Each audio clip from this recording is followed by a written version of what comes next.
Le hockey sur glace est un sport d'équipe originaire du Canada qui s'est surtout développé en Amérique du Nord et qui se pratique sur une patinoire spécialement aménagée. L'équipe est composée d'un gardien de but et de 5 joueurs de champ qui se déplacent à l'aide de patins à glace en manipulant un palais avec une crosse. C'est le sport collectif le plus rapide, ce qui donc permet une agilité puisque c'est un sport de glisse aussi. C'est un sport qui développe le sens de l'improvisation parce que ça va très vite, le sens du groupe collectif puisque c'est physique aussi par des mises en échec.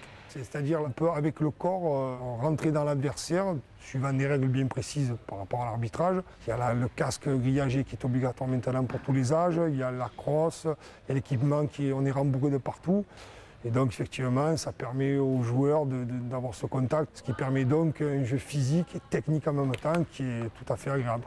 Le hockey est un sport très physique où tous les muscles sont mis à rude épreuve. Les membres inférieurs et supérieurs sont très sollicités de par le patinage et la tenue de la crosse. Les contacts, permis par les règles du jeu, sont souvent responsables de chutes. C'est très difficile de me tenir en équilibre sur des patins à glace, tout le monde a essayé.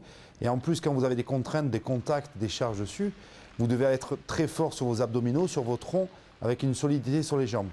Sans compter qu'après, en grandissant, vous avez des qualités physiques du haut du corps parce que c'est un sport de contact. Donc vous développez après, avec la croissance, tout le haut du corps. Donc c'est un sport assez complet, avec des très grosses qualités au niveau du bassin, du verrouillage et des abdominaux.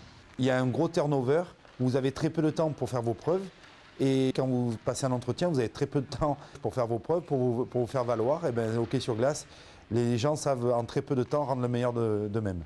Le hockey demande une grosse dépense d'énergie pendant le jeu. D'ailleurs, les roulements entre les joueurs sont très réguliers lors d'un match. Voici quelques conseils pour être en pleine forme pendant une compétition. La base de son alimentation doit être équilibrée, et peut-être encore plus que Monsieur Tout-le-Monde, du fait d'une dépense énergétique un peu plus importante que Monsieur Tout-le-Monde. Quant à l'hydratation, boire en cours d'effort et bien entendu de partir à son entraînement bien hydraté. Il y a une contrainte qui est inhérente au patinage, c'est le problème de cisaillement quand vous patinez au niveau du bassin, et c'est des gens qui ont des gros problèmes au niveau des adducteurs, donc il faut prendre le temps, après au retour au vestiaire et tout, de faire du stretching, des assouplissements, notamment au niveau du bassin, des hanches, pour préparer le corps à cette contrainte.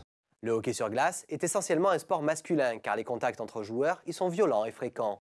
Mais il existe des équipes féminines.